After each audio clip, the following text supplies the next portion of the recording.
Okay, 3, 2, 1. I'm Batman. Good luck, Harry Potter.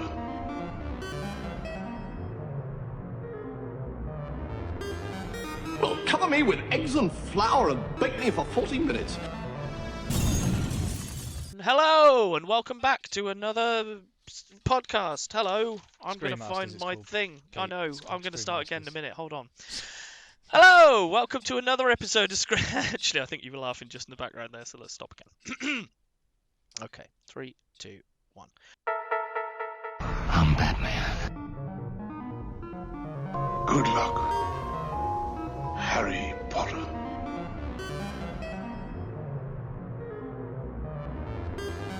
Well, cover me with eggs and flour and bake me for 40 minutes. Hello, and welcome to another episode of Screenmasters with me, Bav. And me, Fluff. And this week, we are going to be talking about HBO shows. Yep. This is my topic for this Indeed, this it's week. TV, The time again. TV time again. It's an odd, no, even numbered podcast. So Yeah. yes, it's We're at TV. 6 now, Pete. I know, six. Six. That's Six, crazy. six. Crazy stuff. So yes, we're going to be talking HBO shows and picking our top 5 HBO shows of, well, I guess it's of all time. Of all really, time, isn't yeah, it? yeah, pretty much. Including loads of the old stuff. Yeah. But first, I believe you've got some news Yes. that we need to discuss. Yes. So you've not been privy to some of this news. Indeed, I've been because away from the you've sites for been the away last from few the days. sites, Yeah. So the Disney, I think it was D23, I think it's called. D23 Expo or D23, something, yeah, isn't it? Yeah. was just on. So that's given us a little bit of news which you've not been privy to. So I figured let's cover that because we didn't really have time in the last one. We kind of covered some of the stuff that we'd watched. But yeah, so news.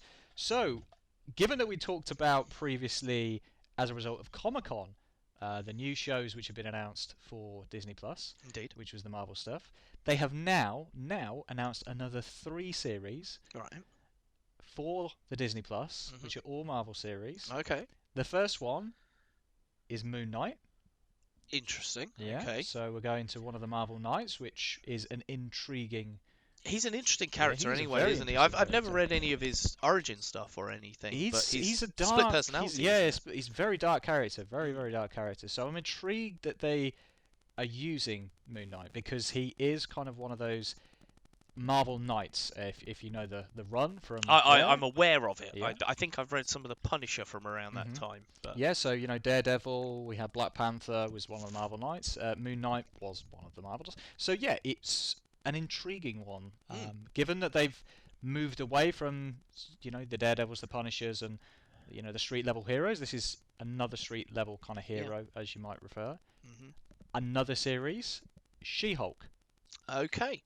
Now, Interesting. this is going to be Jennifer Walters, so whether they're going to be throwing in the lore aspect of it, we're now kind of missing that from the Daredevil side of stuff. What's her origin then? Because I don't know She-Hulk's origin. You don't know She-Hulk's? So She-Hulk's origin is she has a blood transfusion from her cousin, Bruce Banner, and as a result, she obviously gets becomes the powers green. of Hulk. And as opposed to the Hulk, she's green all the time. She's Hulk persona all the time. That kind of has been a bit up and down as of the last few comic book runs and things. I think she's kind of taken on a human persona and then kind of hulks up, similar to the way that Bruce does. No idea whether Mark Ruffalo is going to be in it, but like I say, these are early stages. We've got no showrunners. We don't really have that much information. They've just kind of announced and thrown a logo up there. So yeah, She-Hulk, another one. This one is one that I'm very happy to say I'm really looking forward to. This one is Ms. Marvel, Kamala Khan. The Kamala Khan incarnation. Kamala Khan incarnation. Now, that'll be very interesting. Very interesting. The one thing that I have read from this is that this will somehow inevitably tie into the films. I don't know in what aspect. Young Avengers, surely. Whether it be Young Avengers, whether it be Champions, because they've recently had that. True. Whether she will appear in Captain Marvel 2, no idea. But they could be putting a female Avengers team or something. Perhaps. But again, a very interesting character. She's really good in the comic books. It's kind of come into her own in the last few years, very much so, heading up a team called the Champions. Recently, the book has been cancelled, but even still, it was very good to begin with. Didn't necessarily succeed where it could have done. The premise to begin with was awesome.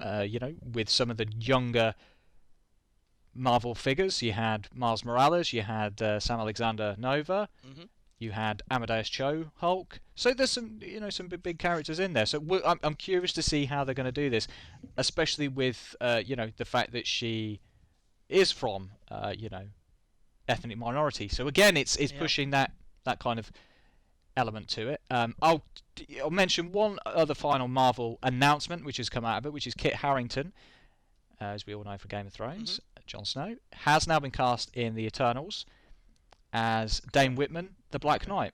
Okay. So where I'm gonna have to read some of this Eternals stuff because I am so lacking on my Eternals knowledge. Black Knight was an Avenger. He wasn't part of the Eternals. So where he will factor into this? When's he factored in? What, the Black Knight? Black Knight. He's from the Avengers of like the 90s, 2000s. Okay. So Okay. I mean, he is. Sense. I mean, he's obviously been beforehand, but So I've read all your stuff that you collected like around the Dark Avengers Sure, time yeah, and yeah. that sort of stuff. yeah, you know Avengers era. But no, he was around beforehand. So very intrigued to see where he's going to factor into this. So that was pretty much just announced.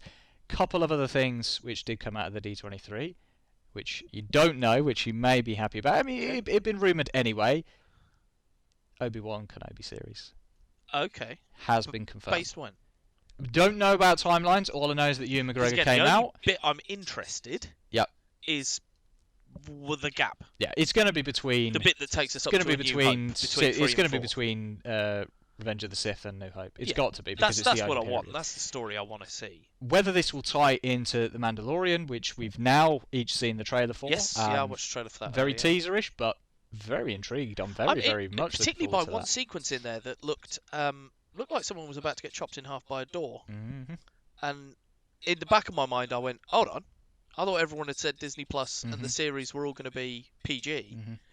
And, they're not going to do the R-rated stuff. He's a bounty or maybe hunter. they'll leave the R-rated stuff for the Fox brand. He's a bounty hunter. There's got to be some Well, that's it. brutality to it. At the end of the day, the trailer shows lots and lots of stormtrooper heads on spikes and yeah. stuff. So it so doesn't it's not seem nice. family friendly, but maybe that's maybe where, that scene everyone cuts will come in. at that moment and you don't see the gore and that gets them a 12. I don't know, but I'd like it to be full on. Yeah, so think.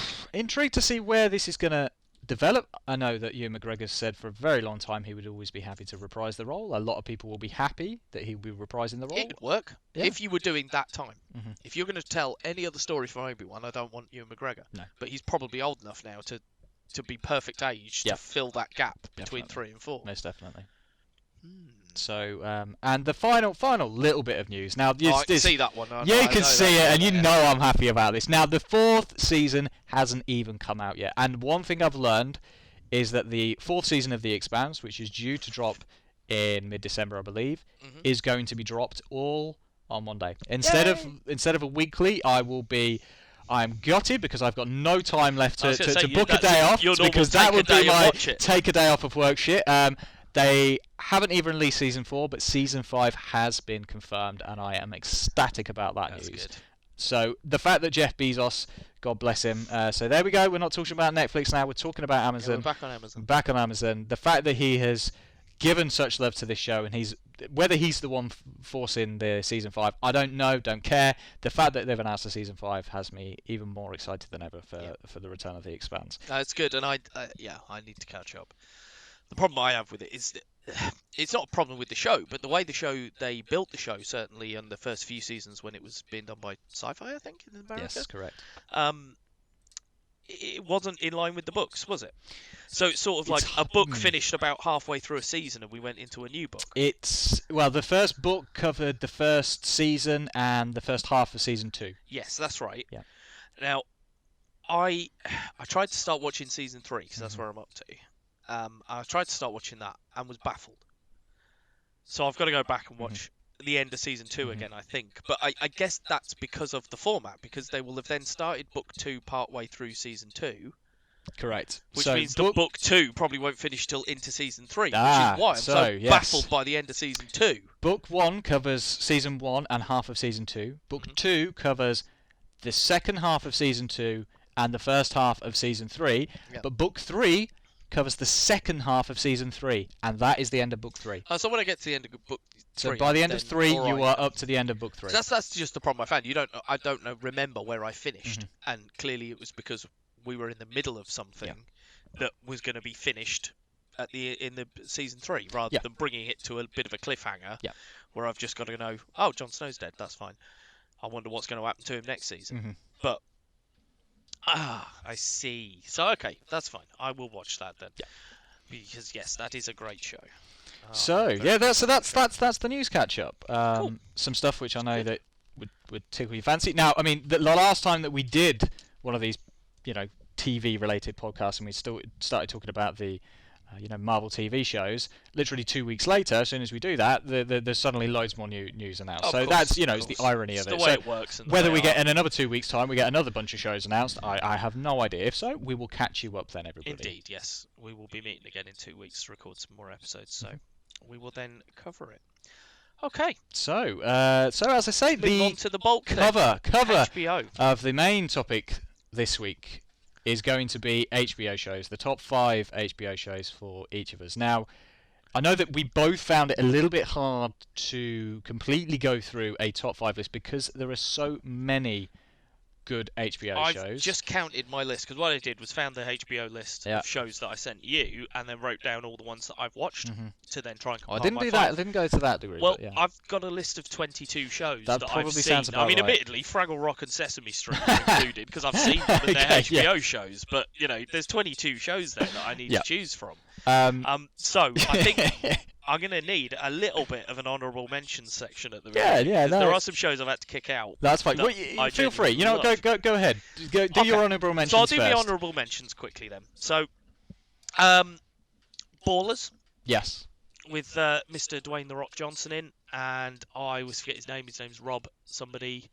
He's a very, very good comedian. He's normally in that batch of Danny McBride and those sort of boys. He's in Hot Tub Time Machine. And Yes, I know the fella. Rob Corddry. Rob That's his name. Corddry. Yes, Rob Corddry. indeed. He is fantastic Hilarious. as the comedy relief to it, and obviously it's by the Entourage guys, who I know is a show we both watched and enjoyed. And it's the same story, but from a Sports American perspective, football yeah. perspective rather than a Hollywood perspective. But I think it's really good, and it's given me a lot of respect for Dwayne Johnson as an actor, yeah. because he does show, there's some really same as Entourage. It's peaks and troughs all the way through the season. I think they're about 4 seasons in now. It will end on 5. Okay, They've just confirmed so the 5th season. Will I've be the got one finale. more to watch then. So, but yeah, it peaks and troughs the same way the other one does. So he gets to show a good range of acting, and I think he's really good in it. I'll mention Westworld, but to be honest, I was thinking about it when I saw it on the list, and I thought, yeah, the first series of that was fantastic. Yeah. And I thought, I've seen season 2. I couldn't tell you a damn thing that happened. I could, but I wouldn't want to. I'm a bit baffled as to what because I know I watched it. I like binged it as well. I saved it all up and binged it, and I remember enjoying it at the time. But I remember going, "What? What are we doing?" I think there was maybe 2 good episodes throughout the whole of season 2. It just did something I didn't want it to do. I don't think I wanted to go into the wider world and see what was going on. And I watched the trailer for the 3rd season and was like, I'm not sure I'm bothered anymore. I think you've gone as far as I'm interested in. True Detective, I feel like I should mention because I've just put myself through the 3rd season. But again, it's one season. That's why it can't make it onto the list, because the 1st season is incredible. The 2nd season was awful because, I mean, let's forget about Vince Vaughn trying to act like some sort of serious good actor. Sure. Going from this Louisiana bayou, it was very thematic. It felt very, what's the word I'm looking for? But the atmosphere of it, the tone of it was so good, and the directing was fantastic with the writing and Matthew McConaughey having a bit of a resurgence, and Woody Harrelson. It was just like a perfect storm of awesome things meeting together, and they just never ever recaptured that in any of it. Even this 3rd season, where they get Mahershala Ali. Hang on, have I done it right? Mahershala? Yeah, I'm sure it's Mahershala Ali. In to do it. Now he's a fantastic actor, and they got Stephen Dorff alongside him, who I've got a soft spot for. Yeah, he's doing good stuff. He was stuff. that 90s actor, wasn't he? That we all sort of know, and I still have a soft spot for him from Blade as well. Of course. Loved him in that. But crikey, by the time we've gotten to this 3rd one, they're throwing 4 timelines at you at once, and I'm baffled, man. And the problem is, there was 8 episodes. By the second episode, I said to the good lady teacher, her indoors, right, because there's a boy and a girl. The boy's dead, the girl's gone missing. I said, right, this is how the boys died after the second episode. I was bang on. The girl, I thought I'd got it right, but actually, I couldn't have got it right. And it seems like they'd deliberately written it in such a way that you couldn't guess, because it was a character who you didn't know existed that turned out to be the crux to it all. And it's like, well, yeah, of course I'm not going to figure that. That isn't good writing. No. Hide it, putting the clues there and letting us figure it out for ourselves as we go along is the way to do it. And like the 7th episode is essentially just one long exposition dump from a character that they've been looking for since the 1980s. So we just sit down and we get a massive dump of information from this character on how everything worked, why it happened, how it happened, blah, blah, blah. About 20 minutes later, you're like, okay, so now I know how everything happened. I'm bored, and I'm wondering why we've just had to do this, just have this dialogue exposition thing, instead of you actually telling us this as we go along. Yeah. You know, it's terrible. I mean, and I hate it for that, because it covers some really interesting stuff. There's some really interesting stuff about race in there that they cover. Mahershala Ali's really, really good in it, because he's in the different timelines. He's got dementia in the most recent timeline, so you see a development of that as you go through the other timelines, because you're in 1980, 1990, and 2015. So there's 3 to start with, and then by the end we've also had a 4th timeline that's somewhere between 1990 and 2015 that doesn't actually do anything or go anywhere, so it just confuses you more. But it seems to me that they wrote a very basic thing and then went, right, let's mix this up and make this more confusing than it needs to be, so that people don't know. And I disagree with it on that front. In Treatment was a very interesting little 20-minute show back in the day with Gabriel Byrne as a psychologist. I found it really interesting because of my interest in psychology. Melissa George was one of his patients in it. She was really good, and it was a different patient each week to start with, and then you started to see the second and third and subsequent visits of those patients as you went along. And then they mixed it up with him going to see his therapist, so you got to see their therapy sessions as well with him. It was really interesting and really good. I just lost track of it because there were about 50 episodes in the first season or something. They didn't split it into seasons, they just kept it going. But it was like a 20-minute, I remember watching some job. of them. I do. I was really interested in it. I just lost track of it, so I don't feel I can put it in there. Veep. Yes. Is absolutely hilarious, but unfortunately, again, I lost track of it around season 3, 4. Yeah, so I think it was after season 2. I kind of just dipped off. I think it's up to about 7 now. So again, I can't put it in there, but it is worth a mention because it is a great show if you like your 20-minute political comedy type stuff. I mean, Dreyfus, is it? Yeah, and Tony Hale. I love Tony Hale. Yeah, he's hilarious. And it's basically their version of The Thick of It. Which was the British version of that story. The Night Of is a very good little mini-series starring Riz Ahmed and John Turturro about a man who's wrongly accused of a murder, and he's a very good boy, and by the time he gets to his trial he has been in prison so long that he's a skinhead, he's got prison tats all over him, he's on heroin, and it's actually a very interesting portrayal of how the prison system can make someone a criminal, because he was not a criminal, he was innocent, and you knew that going into it. He was just wrong place, wrong time, and did silly things that then incriminated him when you look back on it, but at the time you'd do the same thing in his scenario. But I found that a really interesting look into something, look into a thing. I think it was a bit heavy-handed with it, so that's why it doesn't quite make it in there, but I think it's worth a mention. And the last one is probably one that not a lot of people are familiar with, but I've got all the VHSs. Again, children, go to your wiki page and find out what VHS is. Todd McFarlane's Spawn series, which was an animated series of Spawn, headed by Todd McFarlane. It was animated, it was R-rated, and I think it was fantastic. Yeah, I recall. The only reason it's not on the list is because I haven't rewatched it. It's been a long time since I've probably watched about that, the last 10 years, and I wouldn't want to put it on without a rewatch to know that it's as good as I remember it. But yeah, they're the honourable mentions. I mean, there's tons of other stuff there. Things like Girls is a series that everyone talks about. Never, I watched a few. There's nothing in it for me. No. And Sex in the City. is a HBO show. Yeah. Again, I've seen bits and pieces of Sex and the City. There's just nothing in it No, for me. no. I found nothing in it to take my interest. So go on then. Yeah. Okay. Right. So my honourable mentions. Now I've spoken about one of these before, so I will kind of mention it. The only reason that I haven't put it in my top 5 is because I have actually talked about it previously before. That is the only reason that this is not actually in my top 5, because I didn't want to repeat myself going through another show which I'd already discussed before, and that's Deadwood. Love Deadwood. As I've stated before, it was a fantastic show. I got into it a lot later. Luckily, I managed to get round to watching it before the TV movie came out. There's now rumours that they might continue doing some of the TV movie stuff, because I think the first one was a huge success. Again, the cast was just phenomenal. The series itself is just groundbreaking for HBO. To be that gritty in that era was just phenomenal. The actors just did such a great job. All of them came back that wanted to, at the very least, or could, for the TV movie as well.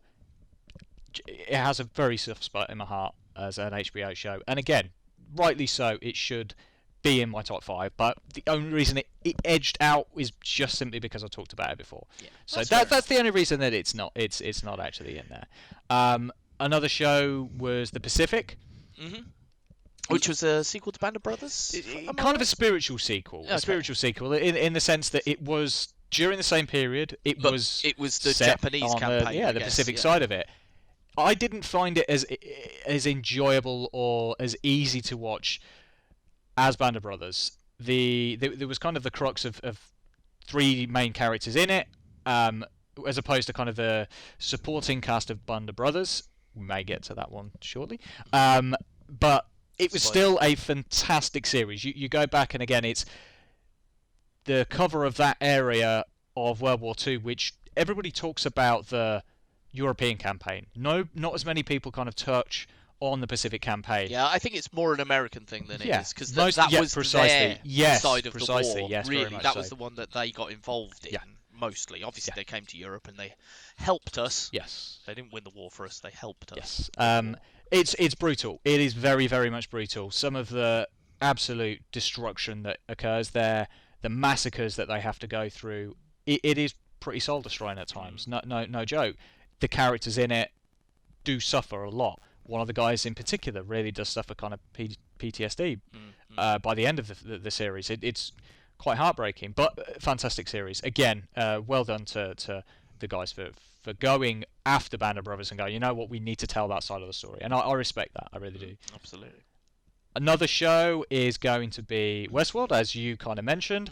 Again, I very much enjoyed the first series. The second series just completely lost the plot for me. Completely lost the plot. There was one very good episode, of the second series, which portrayed the Native American guy, and that was a phenomenal episode for me. Yes, it just portrayed his entire period, him realizing that he was a cog in the machine and going back to his original homestead and seeing all of the changes and things like that. Heartbreaking for him. Yep. That was just a fantastic episode, but by the end of season 2, it just completely fucking lost it for me. Not interested very much at all in season 3. I'm sure I will watch it because it's an HBO show. I'm hoping that it will improve and maybe it will ground itself a little bit more. Who's to say? Another show would be, now I know this is going to be divisive for a lot of people, but will be Game of Thrones. Because for me, the last couple of seasons did not hit home for me at all. I was... Don't get me wrong, the battle for Winterfell was a fantastic battle, years in the making, but at the same time, just kind of came a bit and just kind of went. The villain of 4 or 5 seasons was built up to this unstoppable force and just dies really, really easy. Just a bit pathetic on that front. The whole end of Game of Thrones, I think, has left a bit of a sour taste in my mouth. I understand that a lot of people still have a lot of love and admiration for it. The first few seasons, I will wholeheartedly agree, I think really would push it into my top 5 if it wasn't for the later couple of seasons, unfortunately. Another show... Now, this is a bit of an odd one, but John Oliver. Last week tonight with John Oliver. Now I'd watched a lot. Yeah, I'd watched a lot of it literally every week for the first three or 4 years. It just got a bit harder when there was a lot of Trump bashing week in, week out, and it got to the point where, you know what, I'm fed up of listening about politics all the fucking time. Even in, Brexit era as well, for those of you who know what Brexit is, it just does my fucking head in. So unfortunately, it did suffer from that, but at the same time, there are so many amazing topics that he touched on a weekly basis. He brought up stuff which nobody would ever touch with a 50-foot barge pole. He really shoved a lot of stuff into people's faces. Going to our favourite reference point, he criticised the WWE not so long ago, didn't he? He did for indeed. Their lack of health insurance. Yeah, because they're independent contractors. They're not part of the actual company itself. People in the back office, they get health insurance and etc. etc. But guess what? Wrestlers, you don't. Yeah. You're an independent. So he really does push the envelope out for a few things. And then my final... No, actually, I've got two more. I'm going to mention Entourage, because I do love Entourage. I could go back and watch it time and time again. The only reason, again, it's not in my top 5 is pure and simply because... Unfortunately, because it's... The last couple of seasons really did lose something for me. The first couple of seasons were absolute gold for me. I really loved it. It was that kind of... He was on the down. He was on his way up in Hollywood. That really got me, and I really did love that. But again, the last couple of seasons kind of lost its shine a little bit for me. It still has a very soft place in my heart. I think it'd be very hard to recreate that show in this day and age because I don't think you would. So many things. And finally, The Righteous Gemstones, which I'd covered in the previous one episode in, and I think I'm in love with the show already. So cool. Okay. Yeah, that'll be very weird. Yeah. Because people are going to hear that 2 weeks apart. Yeah. So Anyway. Cool. So right, well, we'll get to the top 5 now. So I'm going to throw it over to you first. Okay. I think it's only fair. At my number 5, strangely enough, segueing in nicely, is Entourage. Yeah, there you go. Entourage makes it into my top 5. I loved all of it. I don't have a problem with the 8th season. I was as excited for that as I was for the rest of it. I loved that show. I loved that it showed you what was going on inside the inner workings. I think there's some problems with it now. If you look back at it, as with a lot of things in this post-Me Too era, I think if you look back at it, it's got some really bad stuff in it. Most definitely. I mean, there's a character with the surname Steen, who is always in a dressing gown and naked underneath when he answers the door, whenever they go to see him, and it's all very knowing, and you just kind of think, guys, why were you letting this happen if you knew? Yeah. Because clearly everyone knew, because there's always a reference somewhere or other. I read the other day that Toy Story 2 got re-released, and they've cut a scene out of the post-credits where the prospector is chatting up two of the Barbie girls. Correct. And it's like, okay. Yeah. Because, that was essentially what Weinstein was up to and everyone else and stuff, and I see where you've done that. So I do think it's, obviously its portrayal of women is awful, but is it wrong? I don't think so. Certainly not at the time. No. I mean, unfortunately, it may not even be that case. That may not be the case now. I would hope it isn't, but at the end of the day, there's probably still people out there who want to have sex with a famous film star, and they're probably going to do that. However they can, and that is what it is. But I found it thoroughly interesting. Ari was the standout for me, as always. Johnny Chase for me, I suppose, would have been. Johnny was good with the. What was his series called? Johnny's Bananas. Johnny Goes Bananas. Johnny Bananas. At the end. Yeah. Oh man, I loved all that. Turtle's cool. I always thought Eric was a dick, but Ari stole the show for me pretty much every time. Yeah. Just his rants. No, I totally agree. It is, like I say, it was very hard not to put this on my list. It was really hard. It was honestly, I'd written it down and then I scribbled it out and then I wrote it down and I scribbled it out again. The rise and fall of Vinny Chase was just so engrossing to watch. It was. Especially for the first couple of seasons, most definitely. Yeah. It was that look at Hollywood through a different lens, seeing the inner workings of part of it, them becoming producers, trying to make their own film, how much effort it goes to just to do X, Y, and Z. Still laughing about the fact that Aquaman done by James Cameron. There's so many cameos from so many Hollywood legends in there as well. And wasn't there always a rule on it that if you were, there was something about how famous you were. And if you weren't famous enough, you'd appear as yourself. If you were famous enough, you would have a different character in the film. They would make you a character in the show.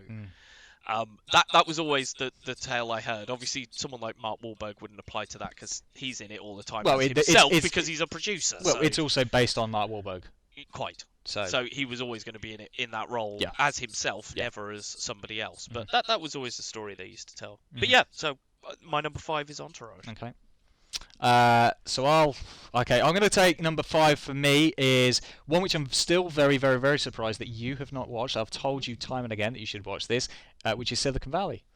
Yes. Now this is, a very satirical look at programming, billionaires, big companies, kind of like your Googles, your Facebook.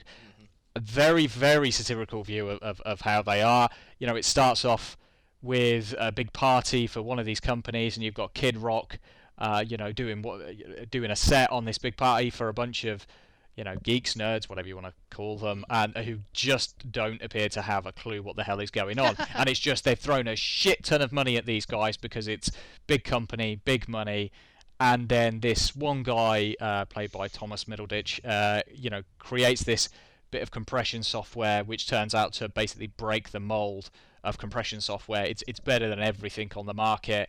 I could do with that. Yeah, well, there you go. So 7-zip only goes so.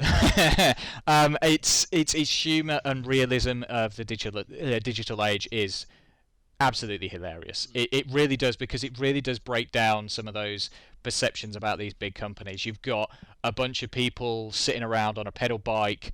They're being paid millions of dollars to come up with these ideas, and they're sitting on a pedal bike and having a really relaxed time trying to break. And you look at the offices of Google or Facebook and you go, that's the weird kind of shit you always see in their offices. And breakout zones and exactly, yeah, it's like, oh yeah, it's a really hard life for us. You're getting paid millions of dollars to dick around half the time for creating a bit of software to make life a little bit easier. And yeah, it's really well crafted. The cast itself is very good. TJ Miller's in there, and he's hilarious. He really is hilarious. Is he just doing the TJ Miller thing? He is very much doing the TJ Miller thing. Because that's all he tends to do. Yeah, it works in some things. Yeah, it does. I would have him no other way in the 2 Deadpool films because you need that TJ Miller guy. So he plays a guy called Erlich Buckman, who kind of is the guy that these guys live with, and he kind of becomes part of the shareholder.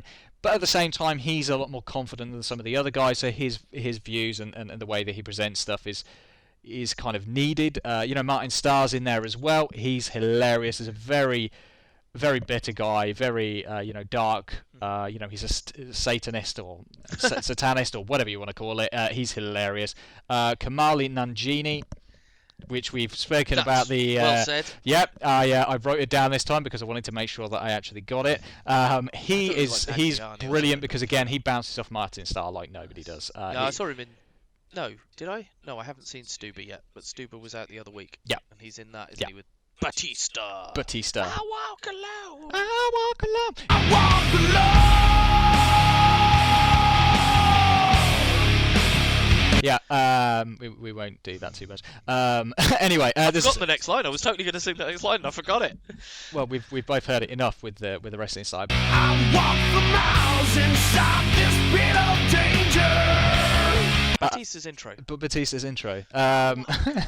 Inside this pit of danger. There you go. So you got it. I do know. Brilliant. There you go. Just imagine Xavier Woods screaming it as he was making his entrance at WrestleMania. That's yes, I've shown you that video. That was absolutely brilliant. A guy called Christopher Welch, who I didn't know that much about, but you know what? The guy was actually in the first series. He's kind of the mentor for the main guy, Thomas Middleditch's character, Richard. And he actually died in real life at the end of the first season. Yeah, he was his mentor, and it really did shake up the show. For the second season, they had to actually come back and rejig how this was going to be done because he died off screen, and that was quite a hit. You actually feel his presence. He was a very odd, eccentric billionaire, and again, that fit the mold for this kind of show. And then there was one guy called Jimmy Yang who plays Jin Yang. Again, he bounces off of TJ Miller like nobody does. The guy is fucking hilarious. He plays, I don't know what ethnicity he is, but he comes in and he just tries to spin off of everybody's ideas, tries to steal money, and it's brilliant. But yeah, you really should watch it because it's How particularly many on the. seasons are we in? Because that's what We always puts me off. are. About We're on 5 in, or- seasons. The 6th season will be out soon, and the 6th will And finish is it it off. a traditional American? So it's like 20, 25 oh, minutes. God. You see, that is why I haven't started it. There you go. Because there's like 5 seasons worth of 20 episodes to watch. Yeah. So right, over to you for number 4. Number 4. Well, number 4. Again, you. Oh no, sorry, I've got arrows going the wrong way. So my number 4 is actually my number 3. So number 4 is a very recent series on HBO called Chernobyl. It's maybe just me. I was born in 1982, so I don't know a lot about Chernobyl because it was 83, I think, something like that when it all went down at 1:23 and 45 seconds is when the call went in. Think about that. 1, 2, 3, 4, 5. So that's what the first episode's called. Weird how shit happens like that, but it's a look at the Chernobyl disaster that happened back in the 80s in Russia, and I knew very little of it, and it absolutely fascinated me, captivated me all the way along. The acting in there is incredible. You've got Jared Harris in there playing the main load. You've got Stellan Skarsgård. A couple of the bit part guys whose names escape me now, and I'm really annoyed. There's, I want to say Emma Watson. No, it's not Emma Watson. It's Emily Watson, I think, who's a British lady who's in it. But it tells a great story at the end of the day. It's a really interesting story. Now, it's a hard watch. I would never argue with that. It's certainly not a show that I binged. No. I watched one episode and I needed a break. Yeah, it's the reason I haven't got around to watching it. I can't be that depressed what at the I'd moment. seen, because it's depressing and harsh as hell at times. But, like I say, it fascinated me, and I thought it was a really interesting look. I like a lot of the things they did with it as well. The production value was incredible. Absolutely incredible, the production value. And I like the accents. In that, there are none. Yes. They don't do the Russian accent thing. And it was a decision they made early on because they feel it can go into the realms of farce or parody with everyone doing the Russian accent. I am a Russian man. And eventually you're going to descend into farce and parody, which they absolutely did not want. So they they said, no, you're going to use your natural voices. So Jared Harris is an Englishman. Stellan Skarsgård has a faintly Danish twang to his voice. The key thing they didn't want? Americans. So there are no American voices. There are no American actors. Or certainly if there are American actors, they're not doing American voices in the piece, because they said they felt that would have been too far. Sure. To go to Americans in Russia would be slightly weird in the 80s. Sure. So they kept away from that. But it's the same trick. It's a film called Death of Stalin by Yes. Does exactly Seen the same that, thing. hilarious. God almighty. Hilarious. Just quickly, Jason Isaac's entrance in that film is the best entrance I've seen in a long time. Yeah. But again, it's from that. They decided the same thing. We don't need to do Russian accents to make this work. So you've got Steve Buscemi being Steve Buscemi. Yeah. You've got Jason Isaacs being a northerner, being a proper Yorkshire lad. Oh, God, it's hilarious. Yeah. I really liked Stalin in that as well. There wasn't enough Stalin. I wanted to see more of Stalin because Is he a Brummie or something like that? He was a proper northerner as well, and oh god, it was cracking. Yeah. But yeah, sorry. Back to Chernobyl. The thing is, as you go through it as well, they're talking about a lot of the nuclear physics and stuff and how it went wrong. And it didn't occur to me till I got to the last episode that actually I don't know how it went wrong. And they do the most brilliant thing in a court sequence at the end where he just has red panels on one side and blue panels on the other and explains that it's a balancing act. Nuclear reaction is a balancing act. So as long as you've got the same amount of red tiles on one side and the same amount of blue tiles on the other, you're fine. Because the red tiles is what the nuclear reactor is doing. The blue tiles are you controlling the reaction. So as long as they balance, it's perfect. But then as he goes through what happens, you start taking tiles away. And because that tile's not there, it means that this reaction isn't being controlled. So this reaction gets out of hand, which takes this tile out of the way, which then does this and this and this. And I'm not making it sound easy at all. But actually, visually on screen, it's a very, very clever and simple way of explaining how a nuclear reactor went bang when it shouldn't. They should not do that without, ridiculous things happening, which of course did happen. And I know it's being remade by the Russians because of course the Russians don't like Yes, the they fact really that they don't were like. wrong. Yeah, they don't like it. Apparently, someone told me the other day that the CIA are apparently going to feature in it. Yes, so I've the read. CIA Yes, the were CIA part are of behind Oh, it, for God's apparently. sake. Of course they are.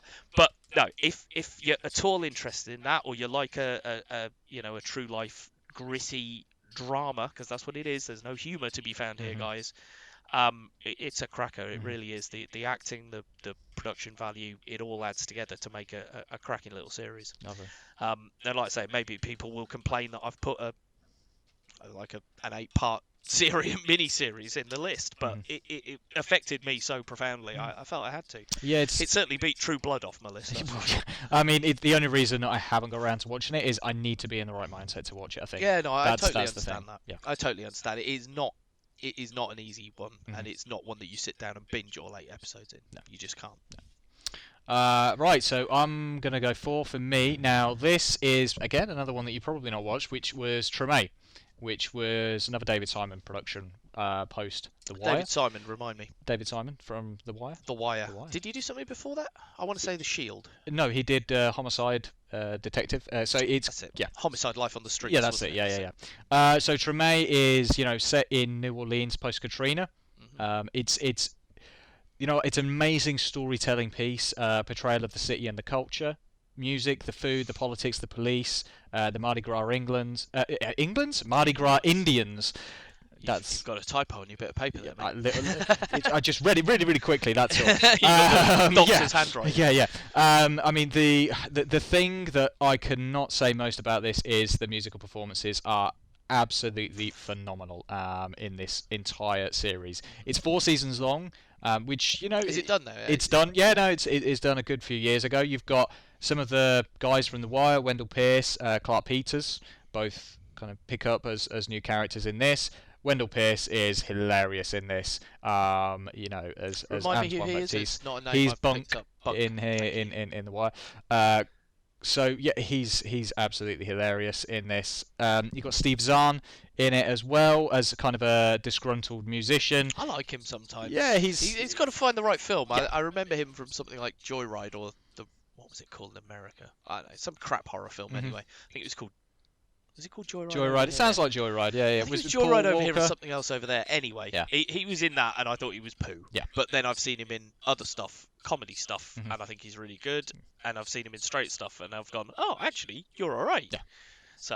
So yeah, Melissa Leo as well. I mean, fantastic actress. She does really good job in this. John Goodman is in the first season. I can't say too much because I would encourage you to watch it. But yeah, he has quite an arc, suffering a lot as a result of Katrina and everything that happens to the city. There is one person in here who I will again mention by name, which was Lucia Micheli.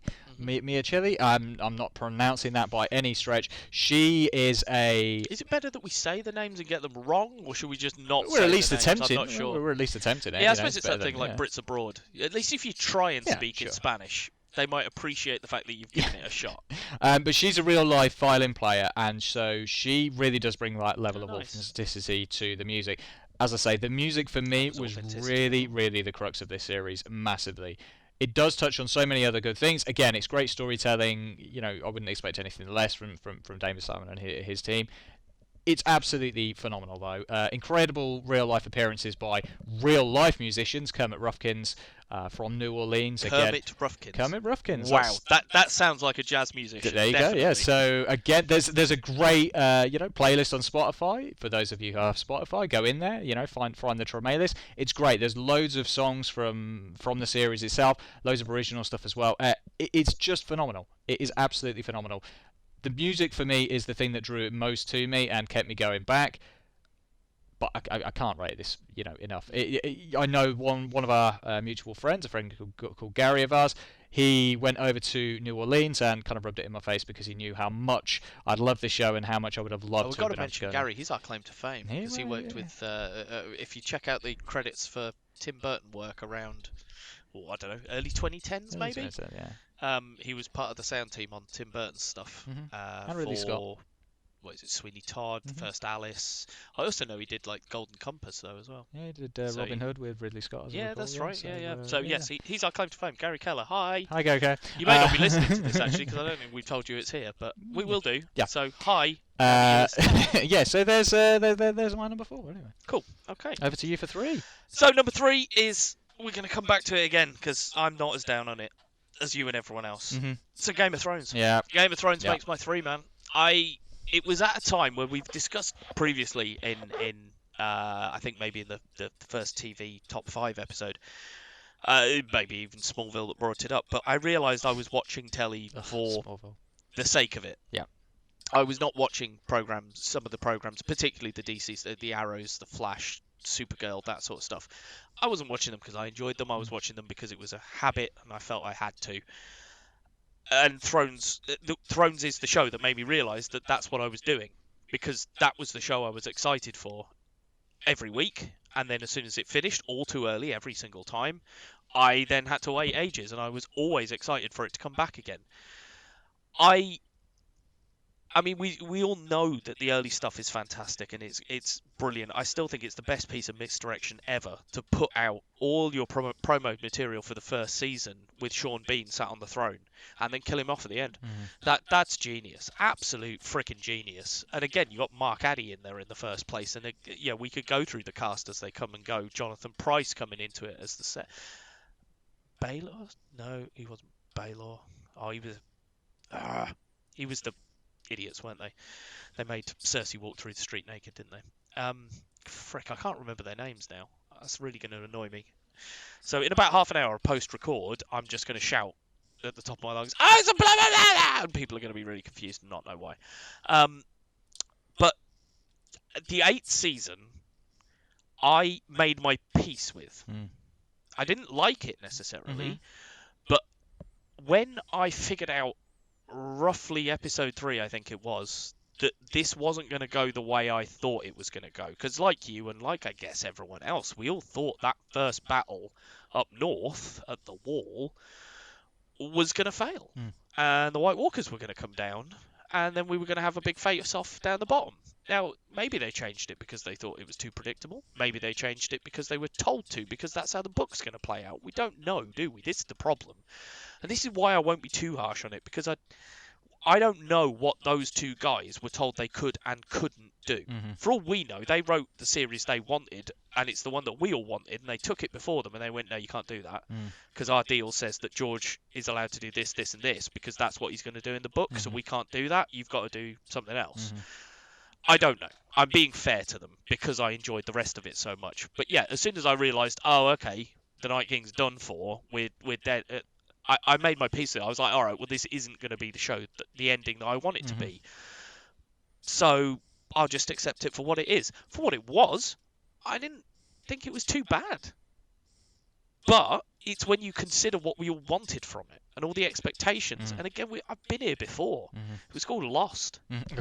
Yeah. Again, I would sit here and defend some of the early seasons of Lost to the hill, because I think they're fantastic.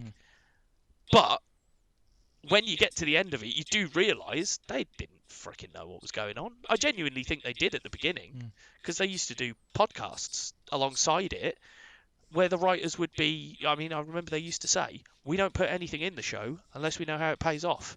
Well, that's clearly bollocks. That's clearly bollocks.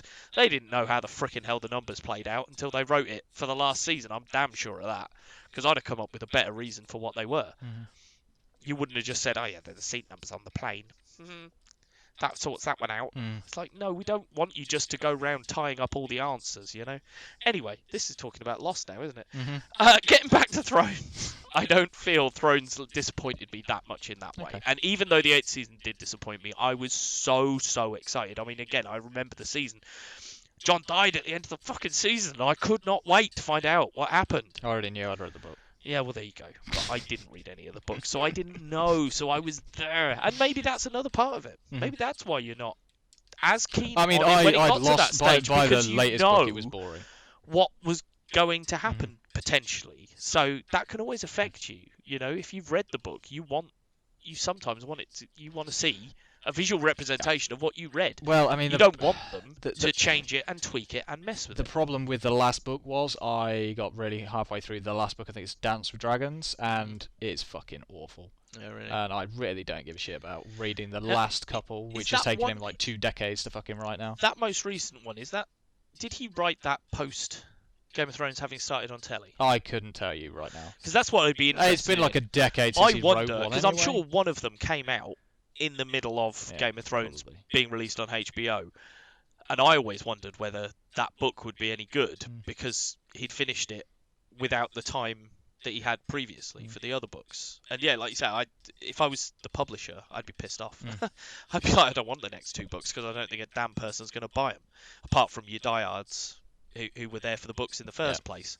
But you've certainly not gained any new readers from the series. No. Go on then, back to you. Right, so 3 for me. 3 Oh, for dear. me. We are running along on this one, we but are. it's fine.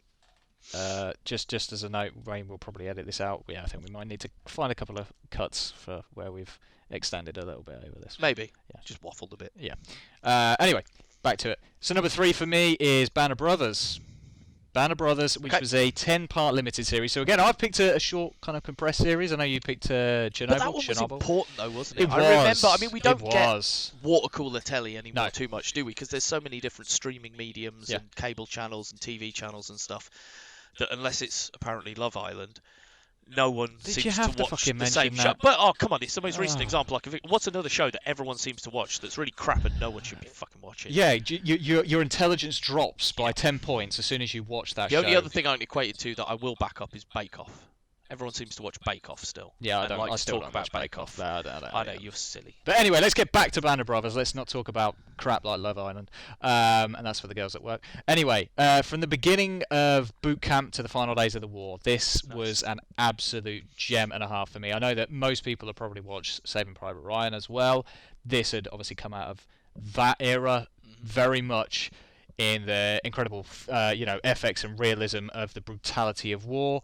Underscored by the real-life counterparts to the actual cast, so you actually had the real-life version of these characters, of the character of Damian Lewis, his real-life counterpart, doing a little section at the start of an episode, explaining what had happened during this section of the war, and you can see every emotion on his face, how much they suffered during the war.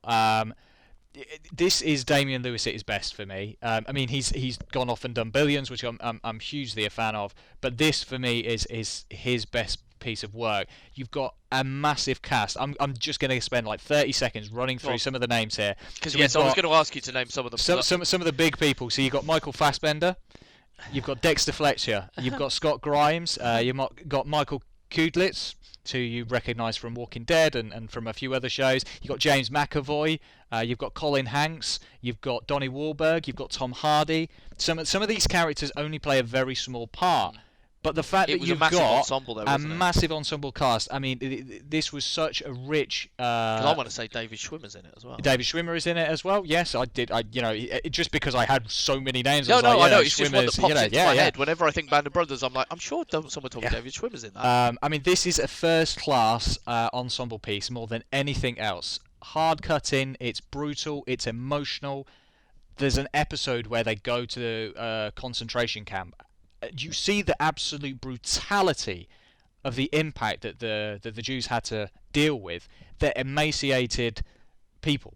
They've been absolutely destroyed as a people. It absolutely pulls at the emotional heartstrings. It gives you a realistic impression of the war. The Battle of Bastogne, where they are sat in this little woodland and they are being bombed from every fucking side and they can't do a damn thing about it. They are surrounded. And it's absolutely incredible. It's interesting because it's something that I think war movies particularly often miss is the days. Mm-hmm. You know, these men were sometimes trapped, like you say, or sometimes on a line for days, weeks. Yeah. What do you do in that time? Mm-hmm. I never. It's always what occurs to me is, Christ, that had been boring. But then you're like, yeah, but actually my life was on the line potentially every second of those moments. So actually it'd have been terrifying. So I don't know how they got through it. And like you say, listening to I like watching. Well, I don't like watching, but I find it interesting seeing footage, like you say, of veterans talking about it because it's in their eyes. Like you say, you can see what they went through, Yeah. and you can see it in their eyes Yeah. when they're talking about it, Yeah. and it does bring it home. Yeah. No, That is one that I do want to watch. I'm not a huge war film it's or one series I would recommend fan, to everybody. but I am interested in the war. Yeah. I just don't tend to get along with war movies so much. But I love the World War history, World War II in color, which is on Netflix. This honestly is a fantastic series for anyone who wants to know about. Made me go and watch that World War II in color. It really did, and I know that my granddad fought in World War II, and he never talked about it because of the emotional impact that everything that he went through. He never talked about it with me. As much as I would have loved to have heard what happened, he would never talk about that kind of stuff, and understandably so, because it was such a huge era for that generation, and how do you even begin to explain it as well? We owe them so much. We owe them all so very, very much. So that's why it sickens me these days with the lack of respect sometimes for elderly people, and you think, well, yeah, but these people made it so that you're not speaking German today. Is the classic adage, and it's not wrong. You look at the world today and you think they went through it to get us to this point here, and we appear to be throwing it down the fucking drain. Again, we've got I have 2 children, and my children find it annoying when they're watching television upstairs where I don't have Sky or any sort of pausing facility on the telly, and they want to go and do something, and they're like, "Oh, can you pause it?" No. What? Why can't you pause it? I'm like, you guys have got no idea. And even then, I've got no idea. I got no idea because I wasn't able to pause telly at the time, but I had 4 channels. Which is a darn sight more than they had back then. So it is ridiculous as it goes forwards. Right, over to you for 2. Right, so my number 2 is Flight of the Conchords. I thought you might say this.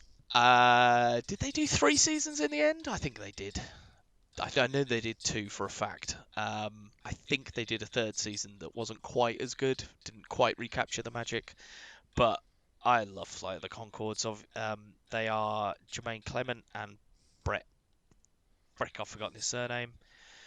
It's alright, he doesn't know me, so it's not like he's going to come around and tell me off. Should have made notes on this, what are you doing? I know, I haven't written it up. I've literally got 7 pages of notes today. I know, you've got 7 pages of notes. You're better than me this week. Yes, so it's Jermaine Clement and Brett, somebody. They are a band. They're hilarious. It's just a right little quirky, odd... I don't know, I find it a bit Napoleon Dynamite at times. It's a bit The Office at times with its awkward humour. I love that series. I love those guys. The music in it is hilarious and brilliant. And there are songs that, like I'll Be the Racist Dragon is a hilarious song, but it doesn't work without the animation and the scene from the TV show that goes with it. And there's quite a lot from their... I don't know whether they released it as an album actually, but their catalogue of songs, so many of them work so much better if you actually watch the scene from Conchords that the song is taken from or written for. But yeah, I think it's great, and obviously they've both gone on to do great things. Jermaine Clement is an actor in all things now. And Brett went... Last thing I heard he was doing was he wrote the music for the 2 Muppet movies that were recent. Muppets Most Wanted and the Muppet movie before that. And he was the song man on it, which is why there's a song in there called Muppet or a Man. Which is hilarious and has some very, very Conchords-esque lines in it, which is really good. But yeah, Flight of the Conchords always have a special place in my heart. I love that show. I love those guys. And yeah, it was just a perfect, quirky little half an hour of escapism. And yeah, I love that show. That would be my number 2. Cool. Now, my number 2, I think, is... He's staying short on the answers, by the way, guys, because we're running slightly long on this one. Number 2 for me is going to be... Well, you talk about yourself for sure. Number 2 for me is going to be Sopranos. Okay. The Sopranos, for me, is quintessential HBO shows, and it's, for me, was one of the shows which put HBO on the map more than any other show. This put serialized TV made by HBO on that Yeah. platform. I can't think of anything before it. I'm thinking like 6 Feet Under was quite popular. Came after this. Oh, did it? Yeah. Oh, there you go. This is the quintessential show that really broke that Yeah, mold I remember everyone talking and about moved The people Sopranos. away from movies to quality TV. You've got And showed that TV could have the production value. correct.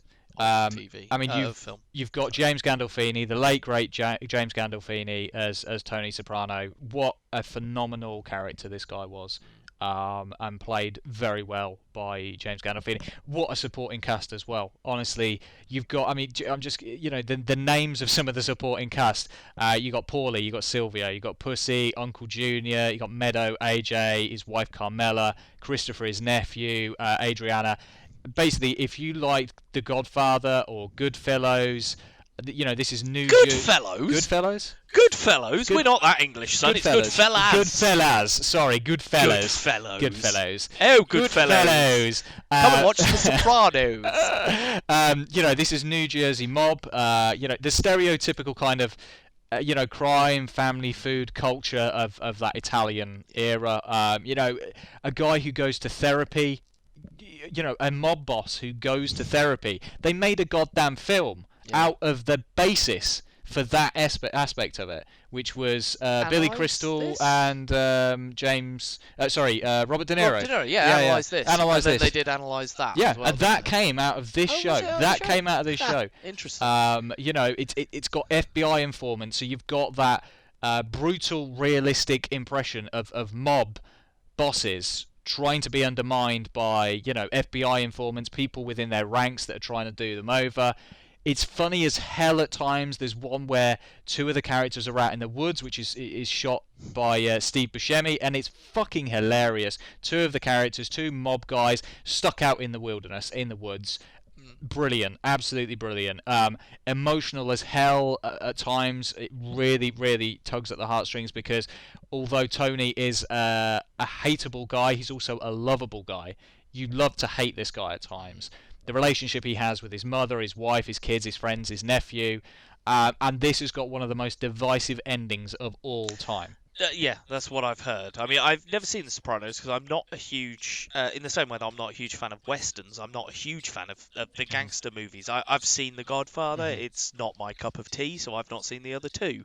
I've seen Goodfellas. It's all right. Goodfellas. I like the bit with Joe Pesci where he's doing the funny, what I amuse you. Yeah. I like that. That's very cool and very, like, whoa, all right, chill out, which is supposed to be.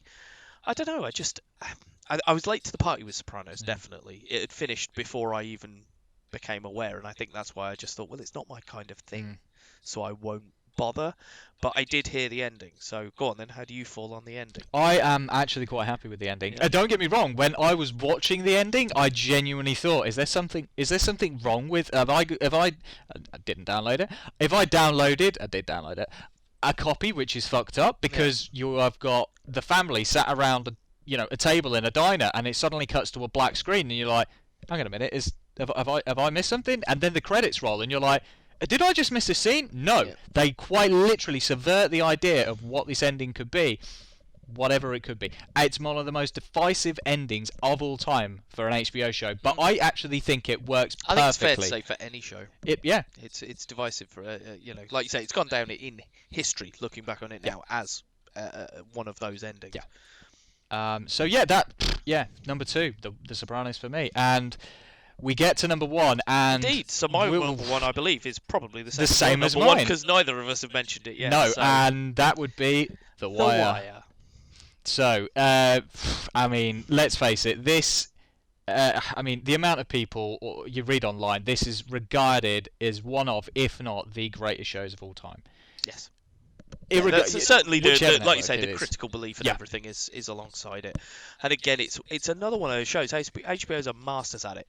It's cast list. Yeah. Freaking cast. Idris Elba's in it. Yep. And he's fucking amazing. Yep. And Dominic say West. the name. Thank you, Dominic West. Sorry, Dominic Cooper popped into my head. I don't know why, but yes, Dominic West. Yep. I'd never even heard of the bloke. I think he was Jigsaw in a Punisher film I watched. Correct. But that is all I knew. And Jesus, he's amazing. And his interplay with Bunk, whose real name you can say in a minute, because I've forgotten it from earlier. Wendell Pierce. Thank you. He's those two together, I could just watch them. And I think that's largely why the show works, because they got two great actors to play great characters who have great chemistry, and that's just a recipe for gold. Yeah. I could watch that forever and a day. Yeah. And then you add in the rest. You add in Stringer Bell, Idris Elba. You add in what's his character's name? Michael Dudar Williams. Michael Kenneth Williams. Yeah, what's his Omar. character's name? Omar, thank you. I'd forgotten his character's name. The kids, Wallace. He's one of the kids. He's popped up in other stuff since then that I've seen. Yeah, it's Michael. Come on. Was just in Black Panther, for Christ's sake? Yes, that's it. He's Michael Killmonger. Jordan. Thank you, Michael B. Jordan. Yeah. Yes. So it's And again, you see him in Black Panther, and you're like, oh, you were that like 10-year-old kid in the Wire. first season of The Wire. Yeah. It's. I mean, this series. I remember watching it, and I was going to bed at like 1, 2 in the morning every day because I was trying to fit in as many episodes as possible. Couldn't stop. It was so addictive. I mean, and like you say, why is it addictive? Is it addictive because it's got lots of explosions and crashy bangs? No. No, this is generally dialogue. Gritty as shit. Yeah. This is the most realistic and gritty impression of how a police investigation in that era went through. Wiretaps. How an actual wiretap was put in place. They didn't have the technology of today, where click of a button. Oh yeah, I can listen in on that. They had to literally go through the ringer just to get this shit done. To try and take down these drug organizations. I mean, just going through the seasons, the first one is about police, crimes and drugs. Second season hits the docks and the mobs, still carrying on threads from the first season. Yeah, absolutely. Third season hits into politics, police politics. Is that the one where you got stats. Aidan Gillen as the mayor? Yeah. Mayor well, he becomes the mayor eventually, but Carcetti. But his thing, isn't it? He's running for it. And that's a fantastic series. Yeah, you got season 4 goes into education and the school system, and then season 5 goes into the media and newspapers. Yeah. I mean, every single season they added a little bit of something else. I kind of wonder whether it's works because it's the Marvel thing of sequels. Then, so let's pick a different genre and do so we'll focus on a different part of. We'll pick on a different part of the system and how that part interacts with the police in that way. Correct. And it never... I don't think I ever thought there was a black and white decision in that show either. No. Everything was great. Oh, God, yeah. Because there's the bits... I forget which season it is, but it's where... I want to say Bunny. Yeah, is Bunny the Colburn. head cop. And he takes the area that's trashed. Yeah. And they turn it into New Amsterdam. And and they make all the drug dealers go there. And if you go there, we're going to leave you alone. You can do what the hell you want. Yeah. Because it clears the normal street corners of drug dealing. Yeah. Fantastic idea. Yeah. Absolutely wrong. Yeah. Massively idea, wrong. Massively wrong. But that's what they have to go to. Yeah. Because what you don't know that in the background is he's under pressure from the politics, from the crime numbers. stats. Yeah. And that's the thing that gets me is when they, oh yeah, my stats have dropped. Why? Oh, because we reclassified this as that. What? No. Yeah. How does that work? Yeah. It's still the same crime, yeah. but you just reclassify it, yeah. so the politicians aren't that bothered about it anymore. Then, and you just, that sort of stuff. You just go, what? Yeah. And I think is it the last season where McNulty does the bad becomes boy the thing? serial killer. Yeah. Yeah. And or again, a supposed serial killer. Horrible idea. Oh, yeah, truly horrible Fictionalizes idea. a serial killer, but uses it to get money. Yeah. And then siphon that money into ongoing actual investigations to try and help them solve crime. And the one guy who you thought was the moral compass, Lester, is the one guy who's actually helping him. And when Bunk finds out, he's like, Jimmy! What the Jimmy? Yeah. But I mean, there. But again, it's all that thing of doing the which way round is it? The wrong thing with the right thing. The right thing for the wrong reason. Thank you.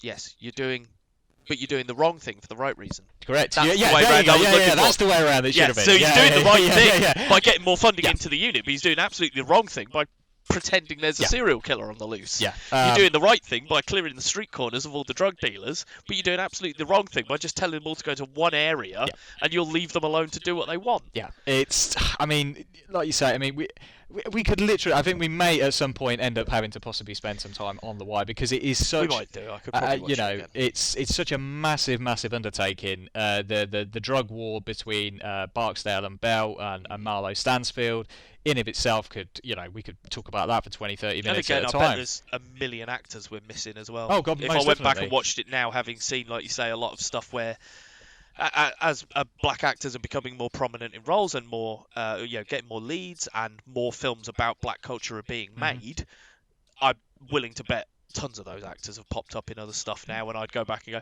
oh, you were in this as well, and you were in this, you know. I mean, it's one of those ones again. I think, which was smart. It had 5 series, and each series had the same piece of music in 5 different ways. Yes. And that again just shows the ingenuity of a series like this to be the same but be different.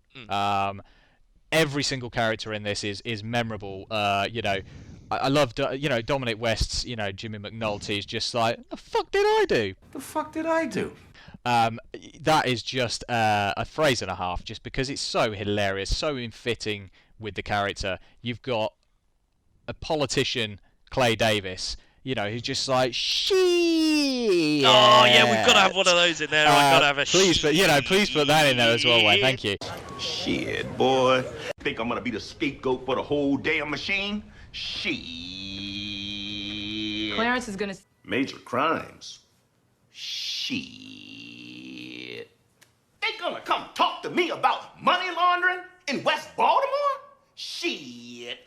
I'm sure that's been parodied about 15 billion times since. Yeah, most definitely. There are YouTube compilations, if you want to look them up, of just millions of his shits from that film, from that series cut together. He's brilliant. I mean, the one thing I will say, I don't know whether you've gone, you'll have gone and seen this before we sign off for today, is if you haven't already, there is a very short 5-10 minute piece, and it's a short which is shot literally after the series is finished but set before it, and it's called When Jimmy Met Bunk. Oh, nice. It's their first meeting, and it's fucking hilarious because it's exactly what you would imagine would happen if those two met for the first time. Nice. So yeah, go and watch that as well. But cool. So there you go, boys and girls. That's it. We actually agreed on one. We actually agreed. It's a bloody on good job the our number top ones one. were the same, because we have gone long on this. We have gone very long on this one. I'm sure Wayne will cut us back in, but I'm sure so. So we will leave it at that for this week, guys. We hope you enjoyed that. Again, as always, get in touch with us. The email address is screenmasters@bytebackmedia.co.uk. That's screenmasters@bytebackmedia.co.uk, and the byte is spelt like a computer byte, not a food byte. You can also head over to our newly fancily created and designed, he says, hoping that the designs have come through by now, as you're listening to this, for the Facebook page, which is facebook.com/Screenmasters. Next episode, we are back round to film, and I think we might be looking at the DC animated movies, starting from early noughties. I will confirm in the coming weeks, but that's where I think we're going next, guys. So, thank you for joining us. I have been Bav. I have been Fluff. And this has been Screenmasters.